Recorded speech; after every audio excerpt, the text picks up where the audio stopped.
Maryam. Apakah Maryam sudah meninggal? Sudah. Siapa itu Maryam? Ibu Nabi Isa. Siada pe mbobo umroh gratis. Insyaallah mbo berangkat tanggal 20 besok. Sebutkan nama suami Maryam. Apa ada ndak pe? Mbobo langsung Pak. Kalau ada bertiga langsung bertiga umroh gratis. Sebutkan namanya. Ndak ada dah. Dia ndak ada mengko gadang hadiah ibu. Kalau ada tadi itu pucik mbo. 30 kali 3 ya. Tu bah akan bawa umroh nan. Abi dia amplop 300,000 nang bawa gratisan 30 juta tu nak masuk dah. Ndak ambo nak nyenggo amplop dah ndak. Sebenarnya tak baca saja tu nah.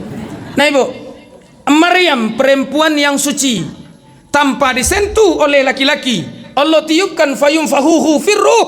Allah tiupkan ruh ke dalam rahim Maryam, maka beliau mengandung seorang nabi bernama Isa alaihi salam. Dihujat, dicaci dan dibuang dari kampungnya. Ternyata beliau sabar dan ikhlas menerima ketentuan Allah. Meninggal Maryam, disimpan ruhnya oleh Allah dengan tempat yang sebaik-baiknya. Seketika Muhammad yang akan lahir, Allah kembalikanlah ruh itu menyambut Muhammad lahir. Kenapa? Yang lahir adalah orang yang suci, yang menyambutnya juga orang suci. Dari bayi berupa, dari kandungan, dari pacalian di Allah. Begitu mulianya Nabi Muhammad di dalam kan.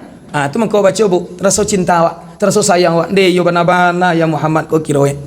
Video selengkapnya bisa ditonton di channel YouTube Pita Ruah Buya.